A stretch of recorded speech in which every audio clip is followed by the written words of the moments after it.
Hey, Jay. Hey, Nat. You know, Hey, oh, wait. I'm just gonna jump in and say, hey. We have a look at- guest, Madly. Oh my Oh gosh, my somebody God, showed we up. have a guest. Look who just jumped on. Like it was our own conference. Like we were having a sister call, and all of a sudden, boom, another person jumps on. That's so awesome. You know what? I was traveling this week. I was in the shower this morning because you're welcome. I took a shower. I'm so glad you took a bath. I'm so glad I took a bath. I was coming back from LA yesterday. I was thinking, you know what? I was so excited for this morning's guest because I have a professional crush on this person. And it's not an inappropriate crush. It's like, this person it's like when you meet somebody that is so cool that you hope they'll be your friend. Do you ever have And you don't have like a lot that? of friends. I don't. And I think it's because I talk a lot. And so do you ever meet somebody and they're so cool. And you're like, secretly, you're like, I hope I can be like them when I grow up. That's true. That's Heather Zoccali. Yeah. Oh, yeah. Finally, we get to know who it is. The listeners It's Heather Zoccali. Oh my gosh. It's Angelina Jolie. No, Angelina's got nothing on Heather. Zoccali. So Jay, you got to tell everybody about Heather because I'm so excited to have her here with us. That is very true. Oh, I get to talk now. This is so exciting, Heather. I never get to talk. JJ never gets to talk. Everybody knows that too. This, the bio is like, okay, this is the serious part. So I will give you the summary, and it is. The term for Heather is, or what everybody knows her by, is her words, beautifully beautiful, which is this term I just love. And it says, Heather lives a beautifully beautiful life. And what that means is that while she has experienced profound hardships, and you guys are going to hear about that, those same hardships that many of you have, she has found that by opening her heart to that pain and letting love fill the cracks in her heart, she's grown stronger and has found joy and happiness despite the brutal moments life has given her. She started caregiving when she was about 9, and she has cared for her mom, her father, her brother, and her son. And her story is, Heather, it's amazing. You hear it, and I think some people will say, I don't think I could have lived through that, but you've lived through it, and you have just innumerable awards, recognitions. You do a caregiver retreat in these amazing places. I'm totally going on a retreat. I know. So I want everybody, first of all, welcome, Heather, and we're ready. Okay. Thank y'all. You're making me blush this early. So, I mean, you do so much for caregivers, but it comes from your experience. Like, it's from your heart of saying, hey, caregivers need help. So where's that recognition? Like, tell us about. Where does it come from? Where did it start? Does it come from? You were born, and then fast forward to the care part. Yeah. I was born. It's funny. Me and my husband were having dinner last night, and I'm in the process of a project that's unearthing all these stories. And he had the same question. He's like, so what made you do this and that? And I was like, are we allowed?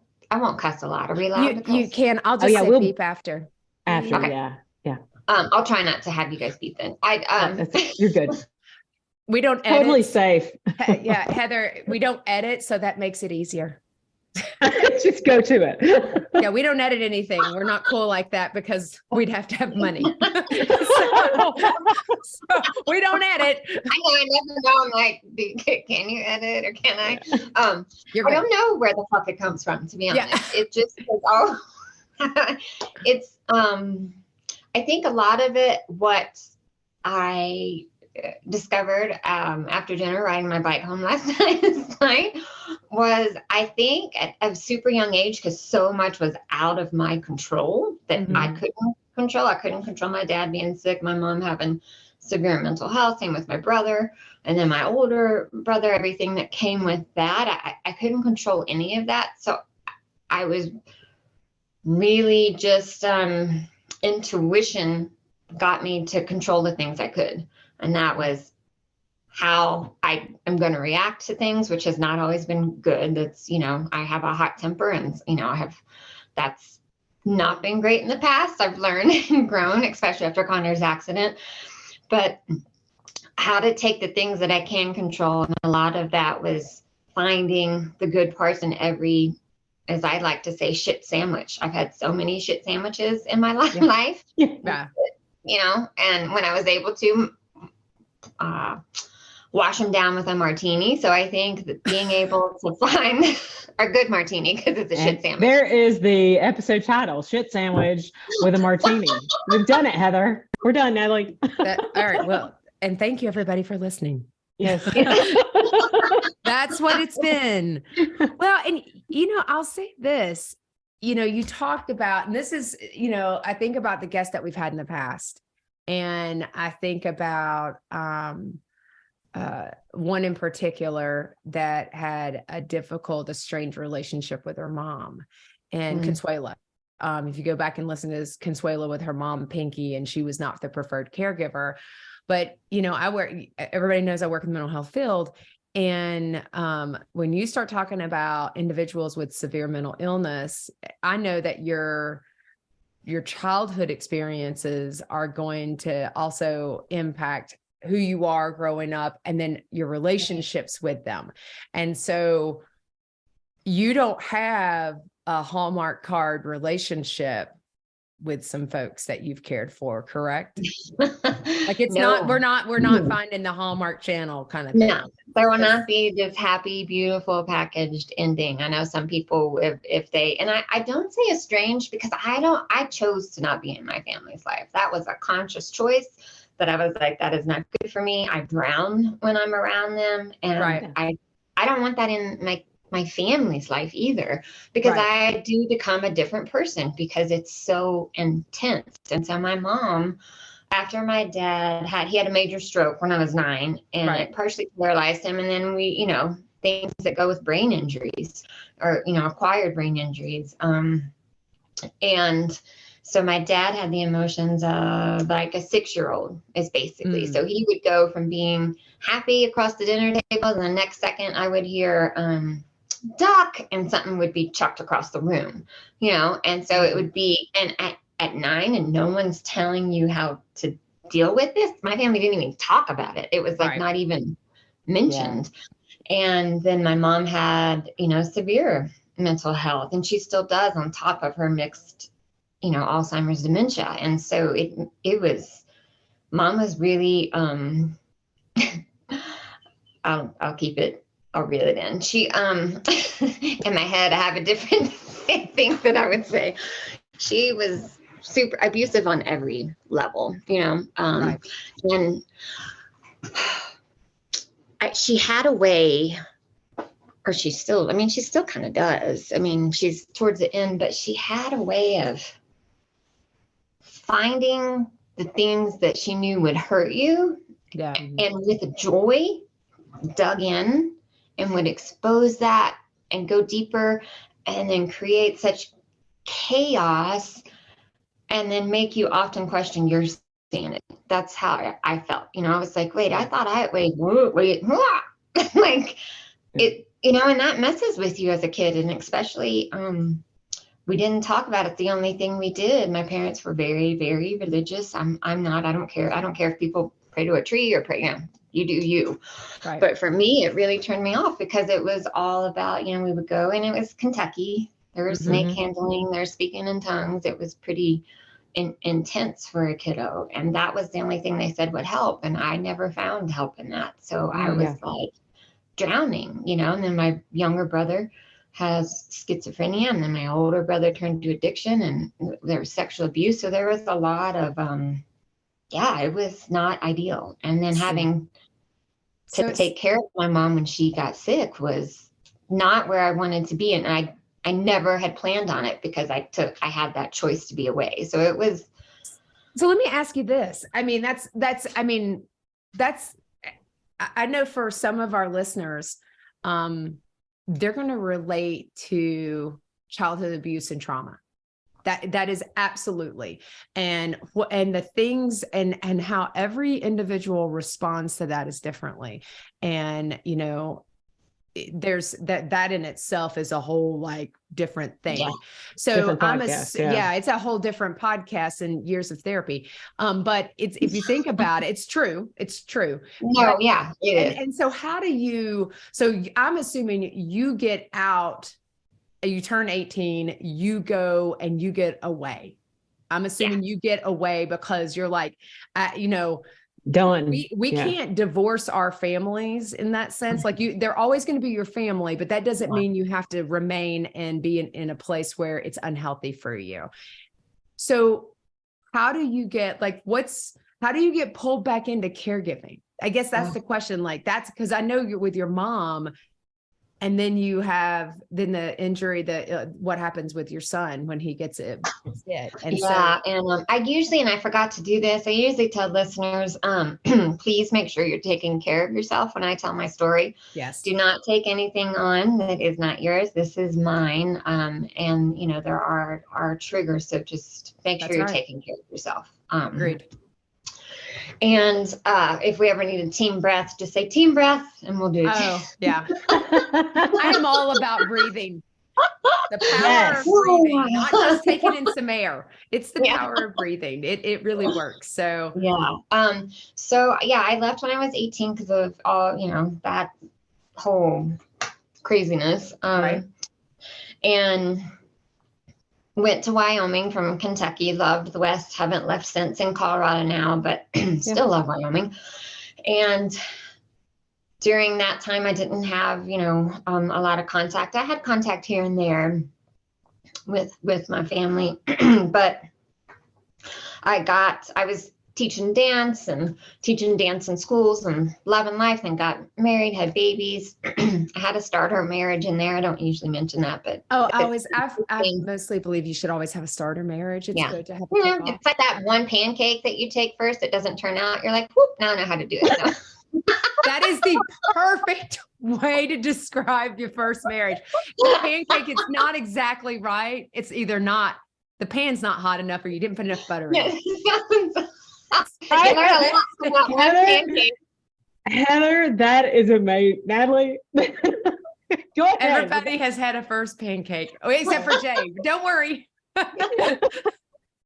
Anyway, after we got through the first pancake, when we got to the good stack. After the first pancake, the good stack came, and and that's my hubby now, who's he's incredible. I have nothing but amazing things to say. Sometimes I want to like shake him, but for the majority of the time, he's pretty incredible in everything he's endured in his family. And that's where a lot of the stability and stuff comes now, because I have this incredible family that I chose, right? And they didn't choose me, I chose them. I'm like, sorry, I'm yours forever. Free will. And then actually caregiving comes into play when I got really sick, honestly, when I was about bedridden 5 years. Mm-hmm. And my husband and kids would probably say I was longer. It was 10 years of a pretty good struggle, but 5 were like deep dark. I didn't know if I was ever coming out of that. And it started with just really intense migraines that led to that I couldn't function. Like I couldn't move, or I would throw up so much. I would go into renal failure. I was in the hospital. Then seizures came. Then I had heart stuff. Oh my gosh, so many things, just like adrenals failed, and they were like, we have no idea what's going on. And and then I worked with some functional doctors, and they finally said, well, I think you have Ehlers-Danlos syndrome, and it's a rare connective tissue disorder. Mm-hmm. And for me, you know, connective tissues everywhere. So once I kind of figured out how all the things I have to do, I live a pretty normal life. I mean, I don't think anybody would call me normal, but I live a pretty, like, day to day, I can function. And, but during that, the stress it put on the marriage, the stress it put on my husband for having to take care of me and 2 young kids, the stress it had with my kids. I know what it's like to see somebody who's sick as a kid, and they were beyond stressed. And so my parents didn't talk about anything, and I talk about everything. Sometimes the boys are like, oh my God, I don't want to talk about it. Because I'm always like, how are you feeling? Talk to me. Do we need something? How old were your boys during that time frame, that 5 years? Itty bitties.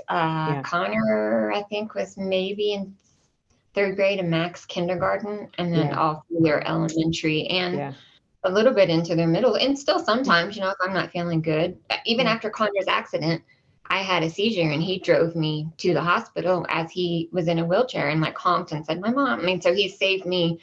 There's that flip side of he can still be a caregiver, just like I can still be a caregiver. So it's been a whole caregiver soup. And so during that, I really noticed the stress and how it goes into everything. Friendships, obviously I wasn't working much during that time.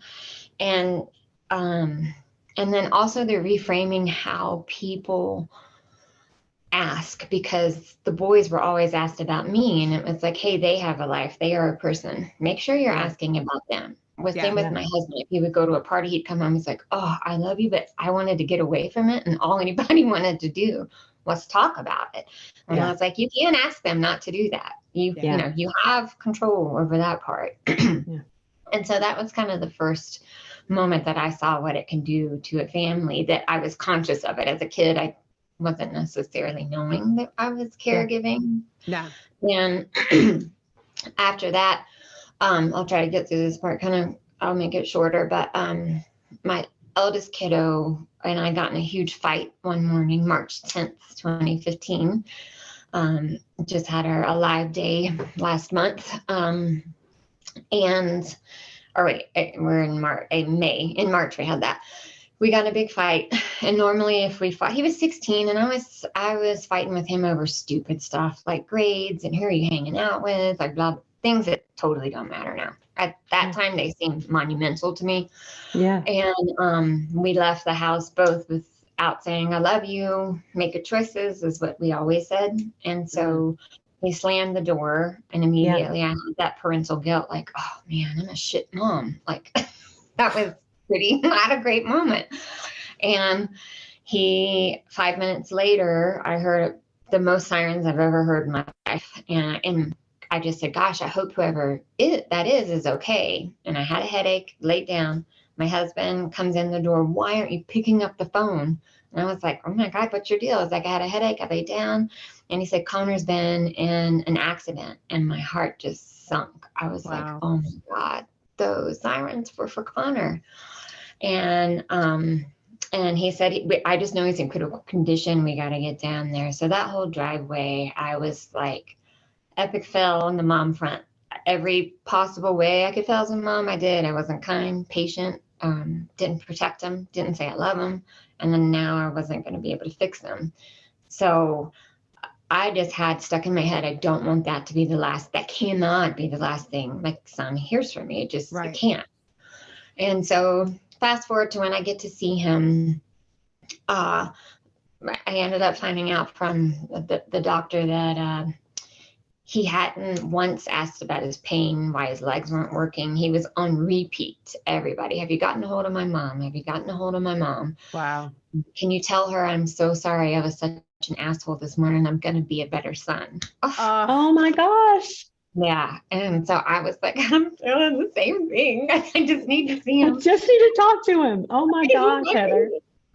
And so, I get there, and he has these big blue eyes, and just tears were streaming down. And he was obviously, nurses and doctors were all around, and sounds, and he was all drugged up. And he looks at me and he's like, Mom, I'm so, and I was like, stop. Me and you weren't our best today. That's in the past. We can chalk it up as a lesson learned.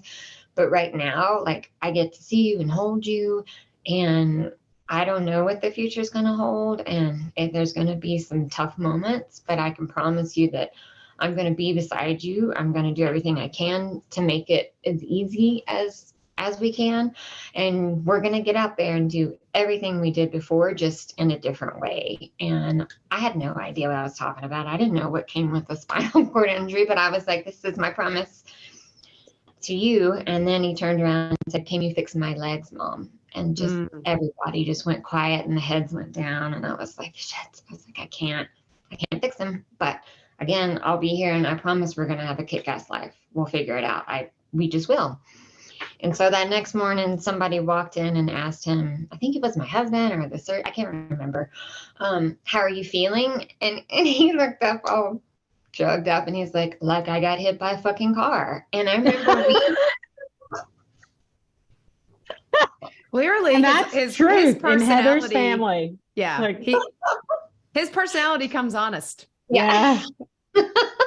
And so at that, because we loved our team, and I was like, all right, we're going to be okay. You know, like, it's not going to be easy. It's going to be hard. But if we have our humor intact, we'll get through this. Absolutely. And, yeah. You know, and through that we were 2 months down in Craig Hospital. It's a rehab center, one of the best in the country, which I had no idea was just an hour away from our door. Wow. I mean, that's handy, right?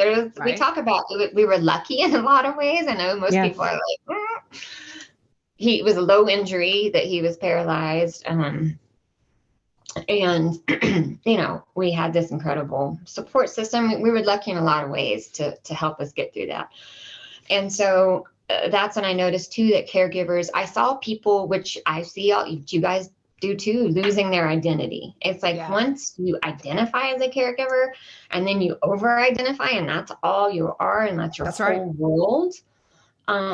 It's like I want to do a research project on when does that happen? When do you start to lose like Heather? When do I start to lose JJ? You know what I mean? Like Natalie. Yeah. And I saw that happening before my eyes with people, and I was like, oh my God, I don't want that. Like, what do I have to do to not do that? Yeah. Because I'm still me, and I had just gotten healthy. And so I had the grief and loss of old Heather to new Heather with living with the sickness, you know? So I felt like I was just rediscovering who I was again. And then seeing people lose it, that's when I knew at that moment I wanted to do something with caregivers. I just wasn't sure. And then fast forward again, another 2 years, they found the gentleman that hit him. I worked with restorative justice. I knew I needed to forgive myself, one, and I needed to forgive him. So I worked with restorative justice, which is amazing at helping you get your power and your voice and choice back. And, you know, I was sitting across the table from the guy that hit my son, took off and left him paralyzed in a ditch. And I had worked really hard to be able to get to that point. And I said, look, I want you to know I forgive you. If anything comes out of this, I want you and Connor's life to be better, because who knows what ripple effects can come from that. And honestly, I'm here to forgive myself, and I want us to both be better than that day. That day, me and you we're not good. You weren't good because you hit my son, and I found out he was an EMT. That was tough. And you left my kid unable to move, walk, all that stuff on the side of the road. I sent him off in a really crappy way. And it was the most, I had experience with forgiveness before. It was my older brother who sexually abused me. He had called and asked for forgiveness. And that was the first, I think people hear forgiveness, and like forgiveness is kind of, it's a byproduct, I think, of everything. It's being able to let go and being able to do the inner work. It's not reconciliation. I wasn't going to be best friends with the guy that hit Connor, right? And absolutely. I didn't excuse what he did. But and the same with my brother and I, you know, we came to an agreement like, yes, I do forgive you. I need to let go of all the stuff that comes with it, like the shame and guilt that I shouldn't be having. Right. And then a year later, he passed in a freak car accident. And so it was a big moment for me to realize, and that could have haunted me forever. But because I chose to do the work, I saw what it did for me and what I was able to show for my boys. Because during this whole thing, my family dealt with stuff. Bitterness and anger warped and twisted them into not good humans. And I didn't want that to be the same in our family. And so I knew it was up to me to model that, because I couldn't ask them to do it if I was like being, you know, had all this angry and all that. Just doesn't work. Wow. I think you're right, because I think forgiveness is something you do for yourself, not for anyone else. I agree with that. And Absolutely. I think Oprah talks about how she forgave her mom in the What Happened to You book with, again, my professional bestie, Bruce Perry. I love you, Bruce. And it talks about how the power of forgiveness, because I guess the thing is, do you think that you would have been able to be as good of a mom and then secondary caregiver, your roles, because you're doing double duty at this point. You're always going to be the mom, but now you're a caregiver in a different way. You kind of this is where reluctant caregiver comes from. You're like, I didn't ask for this title. Yeah.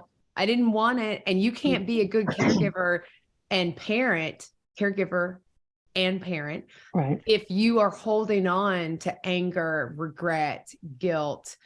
I think that's so important for people to hear. And when you're caring for someone, whether, your son and what happened is something very different than your relationship with your mom. I think letting go of the past to be able to be the person you need to be to support the other person. I don't want to put words in your mouth. No, 100%. I mean, that's why, when we get there, that's why I created the retreats, because I saw so many people. It's just the trauma you have from caregiving, right? Because you're experiencing, especially if you have to quit your job and all this stuff, you're experiencing grief of your old self before caregiving. And then now you have to, who am I during caregiving? And if you've already lost yourself, you're really like, okay, wait.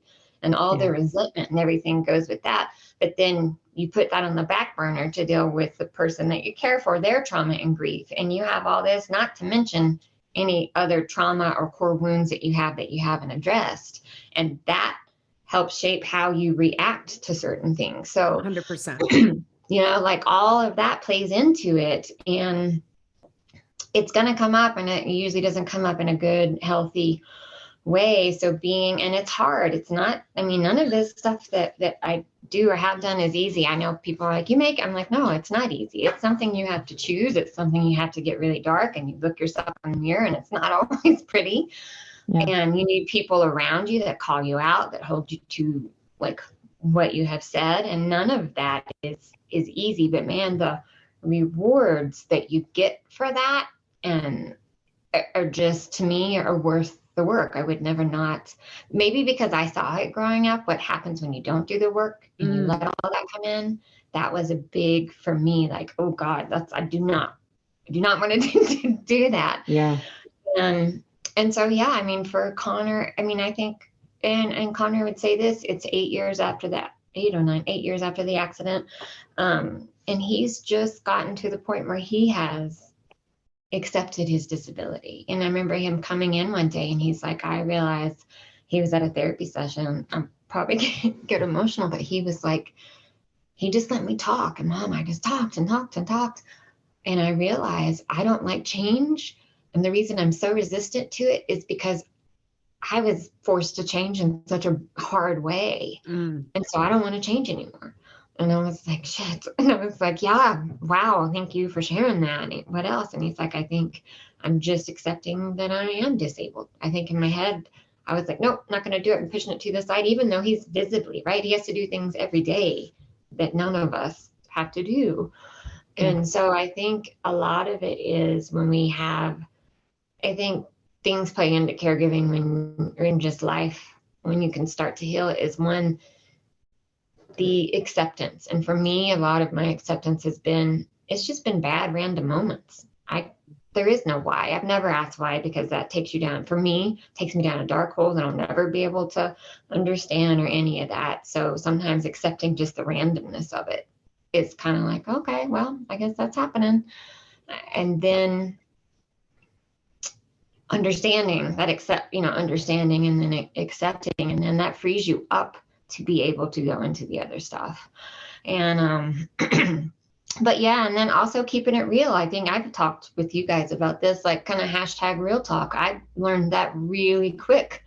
And so I was like, I am not going to feel guilty or angry about how I'm feeling, because I'm human. Like, that's crazy to think my thoughts like control me. And so there was that moment in the hospital when Connor, he's 16, he's still 16 in a care, and we're together 24/7. No 16-year-old is 24/7 with them. And I was so frustrated with him. He was being such a little, and I was like, oh my God, I want to push you out of this chair right now. I'm not going to do it, but that's how I feel. And he was like, I want to run over your toes. And I was like, what? And then I was like, wow, we need to not spend so much time together because we're driving each other back. And then I remember, after that, we really took time to be apart, and we would have our #real talk moments. Like, I really don't like you right now. I love you, but I don't like you. So I'm going to go away because, and that freed up a lot of space too. I just think we sometimes, I don't know. I mean, for me, I think when it came to caregiving, there is this persona out there like, oh, you're so amazing, so amazing, la, la, la. And you're like, oh my God, it sucks. I do not want this. I never, like you said, this was not my childhood freaking dream, No. And so that, again, understanding it was random, accepting that this is where I'm at, and then moving forward, like, okay, so what can I control in these situations? And I can control it. It's funny. So we always mention our favorite people in life. And like I said, Bruce, love you, Bruce. But Sue Ryan talks about radical acceptance. And just absolutely, that's what I hear you saying over and over, is just like, I have to accept this so I can move on.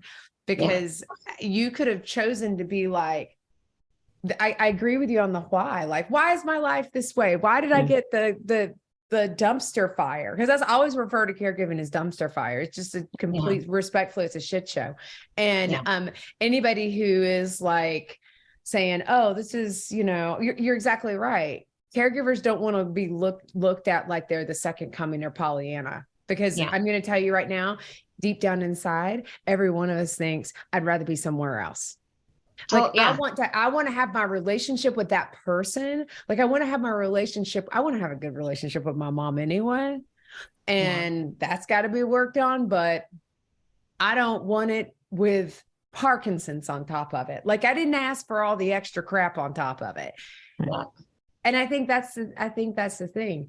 So you have your son who you're going with. So you're continuing down this path, because I'm a big God believer. So I believe God's got big plans for you, because it's very evident to me, like, you were meant to go down this path. Like, because there's so much that you're doing with it. Like, you took it, and you could have took it, and at any point in your life, I think you could have wallowed in it. You could have just gotten stuck. You could have gotten stuck in, this is not great. Your mom starts, I want to go into a little bit about your mom. Okay. And so I want to think about that, because your mom starts, she's back in Kentucky, I'm assuming. Yeah, back in Kentucky. My brother called me, and I knew if he was calling me, because we didn't have contact, it was bad. And he said, you need to come home. They're not good. And so I get home, and y'all, talk about all the stuff that I don't know, forgiveness has been like a theme in my life, because I had a lot of guilt when I saw them, because I honestly don't know how they were functioning. Like, my brother was in a state, and my mom and dad, it was really bad. And so I just got to work there in rural Kentucky. So I knew the stuff wasn't, I was like, man, there's gotta be, so I just went to town. Yeah. You know what I mean? Like, okay, what do we got to do? Blah, blah, blah. And had it all set up, and I got home. It was at 2:00 on my third day there, and I hadn't eaten, like, total caregiver thing, and I was like beaten. I'm like, why are you doing this? Like, you have to take care of yourself. And so I'm just like, if I don't eat, I might pass out. And I'm cooking tacos, and my dad comes in and asks me, where's my medicine? Just yelling at me. And I was like, it's in the car. I have to eat right now. It just can't always be about you. And it was like, I shouldn't have said that, but I did. And then he made the choice to end his life. And so, he passed suicide, and that was obviously like, holy, that was not expected, was not thinking of that. And then at that, after we were safe and everything and got mom out, they thought she was having another heart attack, just everything that comes after that immediate, and then all the stuff that comes after that. And my mom was in clear cognitive decline. There was no question about it. And then her mental illness was like it was bad. Exactly. Do you think I think being, and nobody talks about individuals with severe mental health, and because your mom has Alzheimer's dementia, right? Yeah, she has vascular and end stage Alzheimer's, so it's a mix. Heather, I'll back up here. So yeah. she had always, during the time, because your dad had the stroke and he had always dealt with that. Had she always been the caregiver, even with all that during that time? Had she had help coming in, or? That's the part that, like, as I'm starting, like, that kind of unexpected piece that comes later, which I'll tell y'all about. Yeah, she was incredible in the fact that a strong woman who had her own career, won awards, was incredible. And she did take care of dad and I mean, raised two, she had 3 kids, but long story with Brian. But yeah, I mean, she did that. And she had her mental illness, which she really did mask it well for work. We just got the brunt of it at home. Wow. So she was incredible in that. Like, when I think back, because Matt was like, my husband was like, what are some good moments? And I was like, she always impressed me with how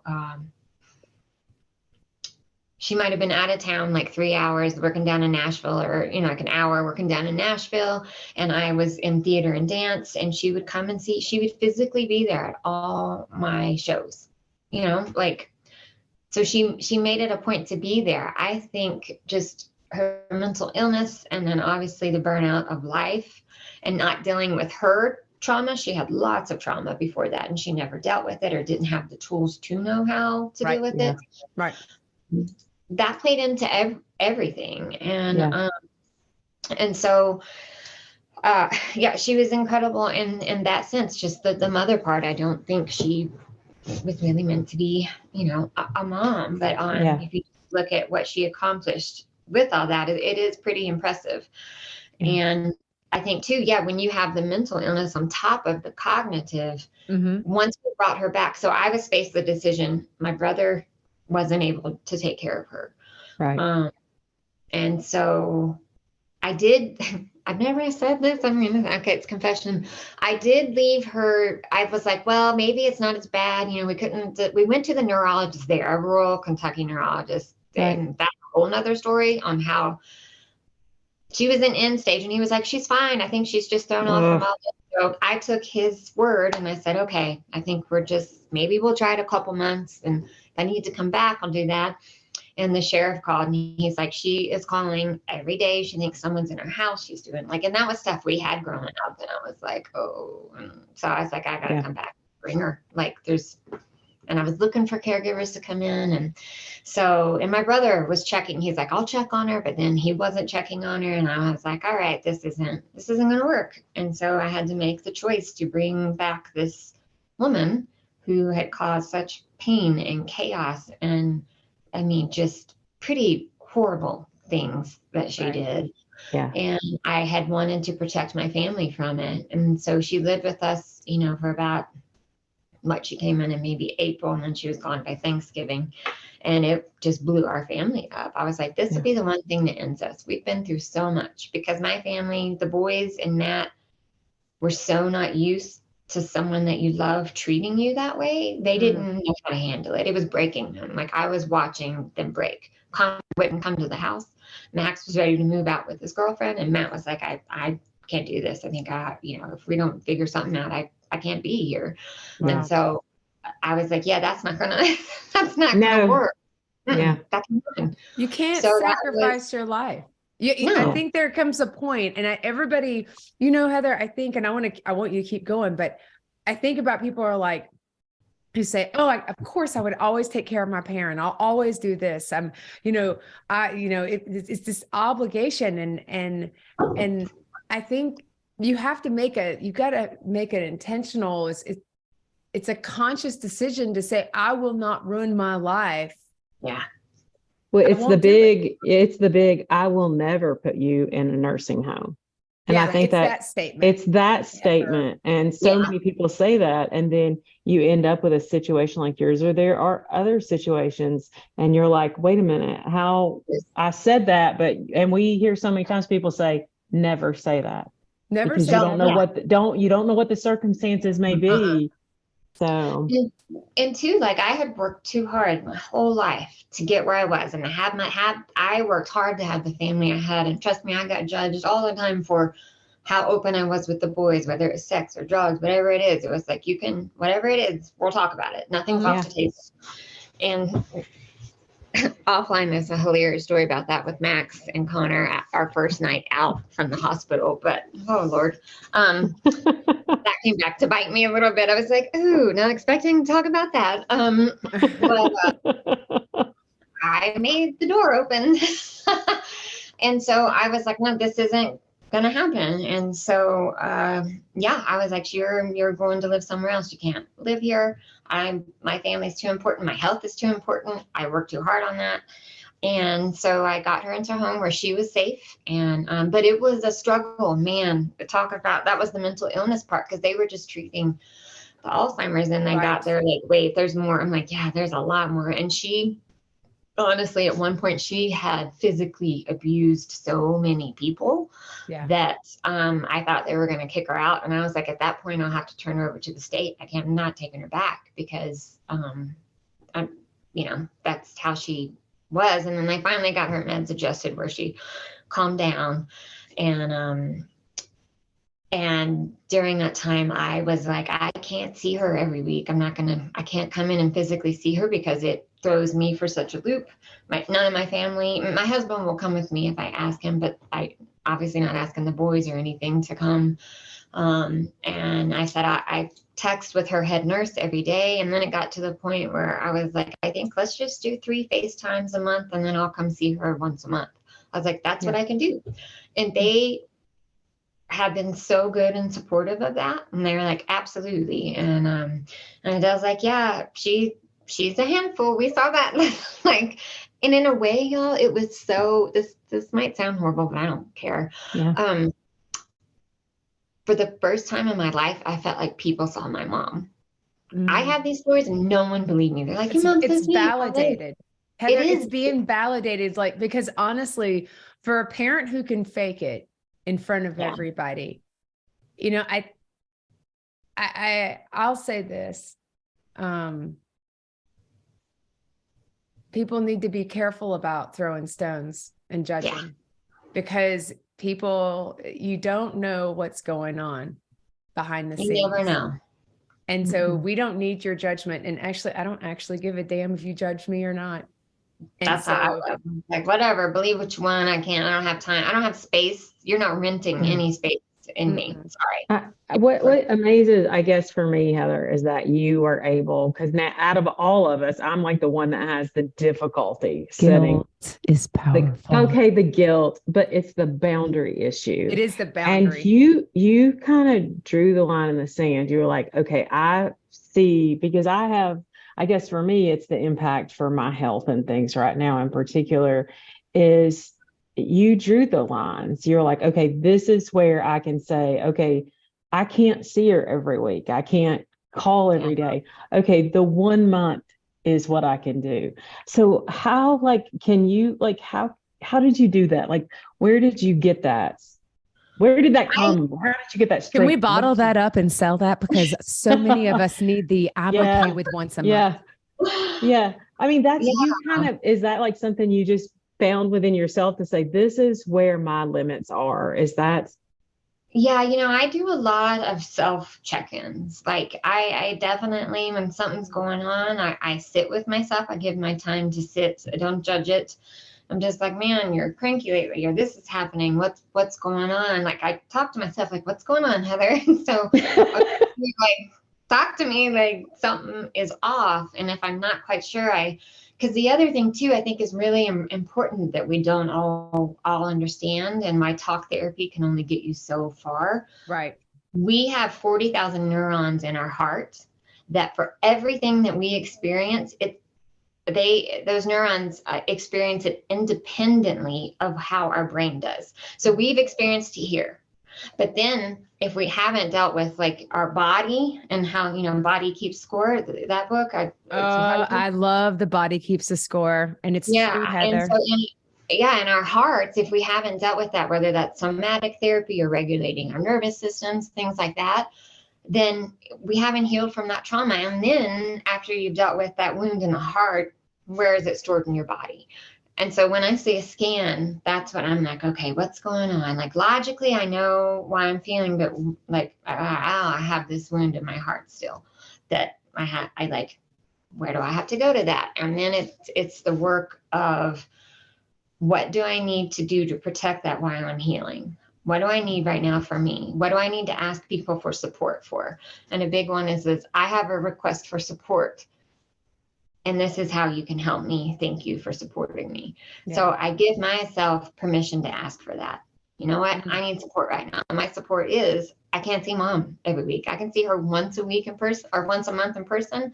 And 3 months, that's what I need you to support me. You may not agree with it. You may agree with it. I don't care. This is what I need. And so after I do that it's that work scanning. What do I need? Like, JJ, what do you need right now? And not judging it. Like, if you think this is what I need, but it's going to sound horrible, it's just that, like, screw that. Put it out the window. Like, if that's what you need, and that's what your body's, and what is your body telling you? Are you tired? Are you anxious? Like, where are you feeling it? Because your body is telling you what you need. It's just whether or not we take a moment to listen and like, where is that stress being stored, and what is the cause of it? And with that, that's what I realized. I could see myself kind of like I did in the hospital, kind of slipping with mom. And I'm like, this is not, I can't do this. This is not good for me. And I'm going to do what's good for me, because life is too freaking short. I want to enjoy the rest of the life that I have. I want to be healthy as I can be. And I deserve that. I deserve that love. I'm worth it. I'm worth giving myself that. And if I don't treat myself that way, then other people aren't going to treat me that way. Oh, wow. I love you, Heather. I'm taking that with me, what you just said. If I don't do that, then other people aren't going to treat me that way. Nobody. That's mine. You have to love yourself. The Body Keeps the Score is by Bessel van der Kolk. Y'all are that's like, what I was, yes. That's why I was looking to the left, because people our listeners won't see me, but we have a YouTube channel that has the recording of this. And I'm looking at my bookshelf because that's Bessel van der Kolk, and talks about the impact on the body that trauma can experience. And I'm going to say this, and I know, Heather, you probably would agree with it. Caregiving is a traumatic experience. Oh, 100%. I think people have got to understand the toll that it takes, not only on you mentally, but also physically, because the brain body connection and how your body internalizes that trauma. And why am I so cranky? Or it's really that self-awareness of how you're feeling. That's when you have to like put on the brakes and say, know your triggers, know yourself. Like, I don't act this way. And it sneaks up on you. Like, it sneaks up on you, being a total beagle. Cause I've been a total beagle before, and I'm like, where did that come from? And the moments where I think we've all said, I can't believe I said that. I felt pushed, but I can't believe I said that. And then it comes out and I'm like, ooh, the signs were there. Yeah. Signs were there. And I should have been more careful with myself, not with that person. I should have been more thoughtful to myself. Yeah, I think it's just that self-awareness is so huge. And again, I don't think caregivers, from what I've experienced and what I've seen, my husband's I need my charger for my. Oh, hey. Thanks, boo. He's an amazing caregiver. Like, he's the best caregiver. Thanks for the cord. Do you notice that I suddenly had a drink, Heather? That's because my husband walked in. My awesome husband walks in because he makes my shake every morning, and he just hands it to me and says, he doesn't say a word. He's like in the middle of the night. He's like, here you go. And so, yes. So we all need after this, Matt will be like, how do you do that, honey? Stop being so present. If you your battery is low, bring the charger in. I was like, oh, I didn't think about it. So I think, well, I know kind of, I think those nuggets of wisdom, those words of advice, those are things that, whether you're a caregiver or not, are things that you need to apply to your life every day, because it's not just caregiving. It's in all of the relationships and the interactions we have with other human beings. And an exercise, that I tell people to do during a day, just be aware. And even like I'll write them down. I put it in my phone. Any negative thought that comes in, write it down that you're saying about yourself. Like, oh, I don't want to get in that swimsuit, or I don't want to like do this or that. All those little things we tell ourselves, and then look at it at the end of the day and think about, would I ever say that to a family member or a friend? That's right. No, I wouldn't. Why am I saying it to myself? And don't judge it, just become aware of it. And then when it comes in, I always try to, and same with the boys, even I say it on stuff like, oh, I'm directionally challenged. Then I stop saying that. I'm like, I have a lot of opportunity for growth when it comes to direction driving. I have a lot of opportunity for growth. Me and Siri need to become really good friends. Yeah, she does not like me, or I don't listen to her. I'm not sure what it is, but so just that moment of like when you say something negative, just that kind of, it's that shadow work. Like I know part of the retreats we talk about what is something that represents you at your worst, kind of at your essence, and then when you're way up here. And for me, my worst is a scorpion. Like I going for the kill, and like that's where I'm at. And we don't like the scorpion to appear, but I reframed it like, scorpions are patient. They're really good hunters.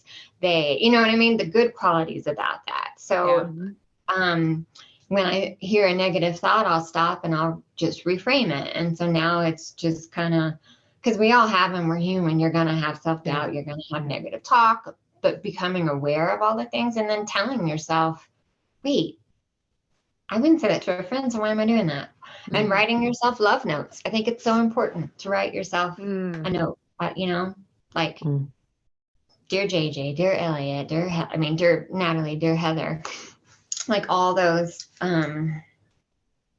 things to be kind to ourselves. And so that was a super long, like ADD, what you're saying, how did you get the boundaries? But it comes from doing all that work. And then also finding ways, like how can I set up boundaries for people? And for me, I work till 2 and I'm done, because my youngest son works out with me, which is amazing. At 20, he wants to hang out with his mom. And so nothing comes in between that. Wow. And then I have calendar declines. And like, if I have time that's just for me every day, it automatically declines people from putting something on there. Mm-hmm. I tell people in my email, I only check email twice a day. I'll respond when I check it. A lot of, it's setting up that time. And then even with your family, hey, 4 to 5 in the morning is my time. Don't mess with it. Just setting up those things, and you'll always get pushback with boundaries. That happens, but it is really telling of the people around you. Like, that's okay. I'm understanding how this is working, and then sticking to your guns on that. So I think having tools to set boundaries, and then knowing you have complete permission. No is a complete sentence. You can just say no. You don't have to tell anybody anything. Like, no. No is a complete sentence, Natalie. So here's the thing. I just wrote down no is a complete sentence. JJ's right. I can tell you're writing it down. No is a complete sentence. I'm going to stop us on no is a complete sentence, because that's fantastic. And that is these words. I mean, so many kernels and nuggets of wisdom that Heather's given us. But now it's time, JJ, for sister questions. I know. Nothing better.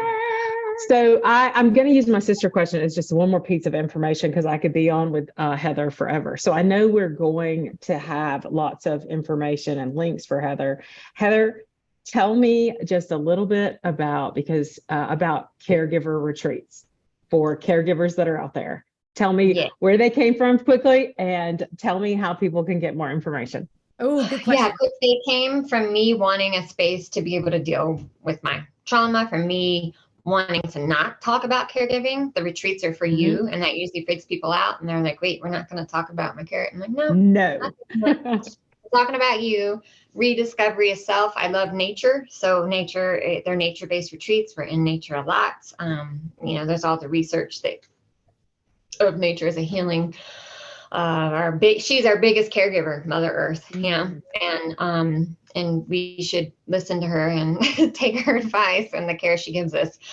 And you can find right now they're in Maine. We're working on some in Colorado and Utah, and they are 4 days, 3 nights, and we go through our pillars, and then awareness, all those things, a connection. And my guides that are on it are all caregivers as well. So everybody, you're there, we're caregivers, we're either in it, we have done it, and so we get it. It's a non-judgmental space. I eliminated politics and religion because that is divisive, and I was like, we're all here to heal. Everybody deserves to heal. That should not matter where you are. And there's 1,000 things we can be different on, but we have one thing at least we connect on, and that we're human. The second is that we all have a caregiver journey. And I guarantee there's other things we can connect on. And so that's big for me, is that connection, and then being around people that get it and being able to have real talk, being able to majority of people on those retreats, because we do create this space, and I'm open and vulnerable, and you get different levels of how you want to participate. I just ask that you participate, but that can look totally different. It can be, I don't want to share today, thank you. And because you just used your voice and your choice there, so that's awesome, thank you. You can totally have that.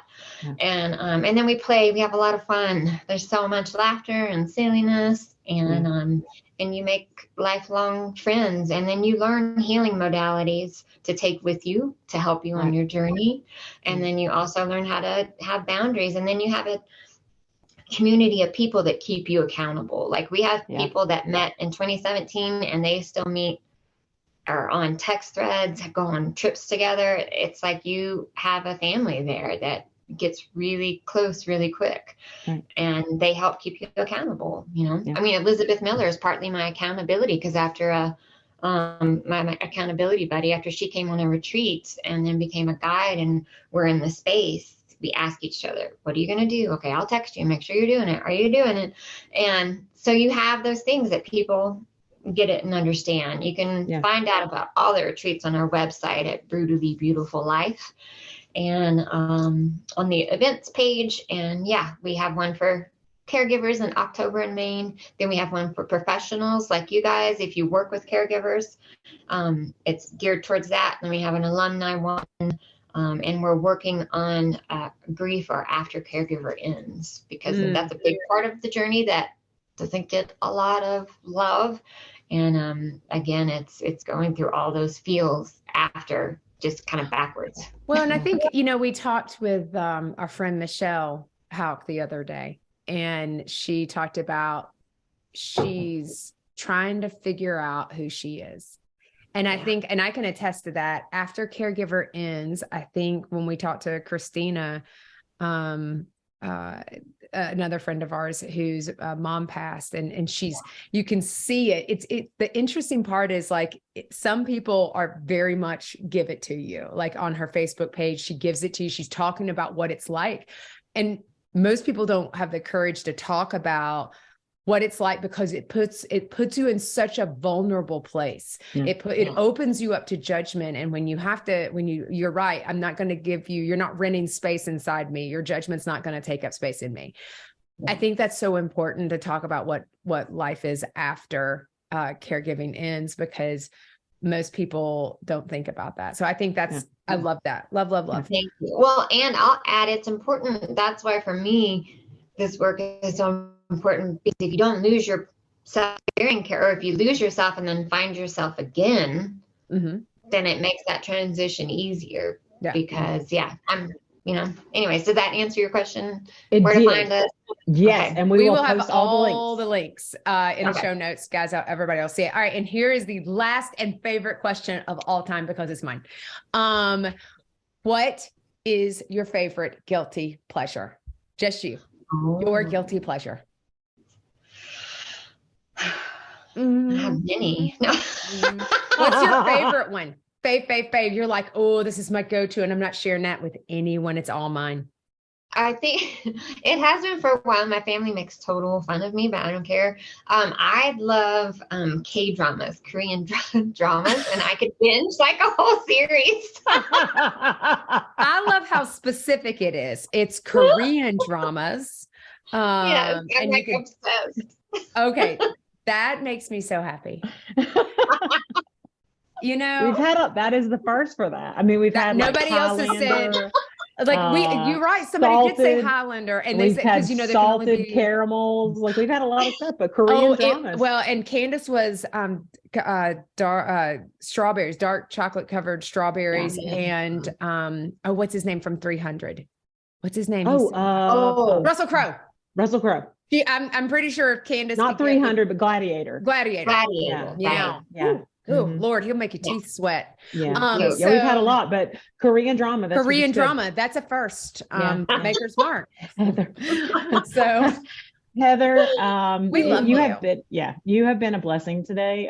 We love when people come on and they give us our nuggets. It's like a therapy session for us. I don't think people realize that you come on as a guest and we actually get a therapy session, and it's a blessing, and you have blessed us. I know they've blessed the listener. If you're out there, I know you've gotten a blessing from it. So, well, thank you so much, Heather. And so we will have all the good information in our show notes. Absolutely. You definitely want to go and check out Heather's website, which is brutallybeautifullife.com.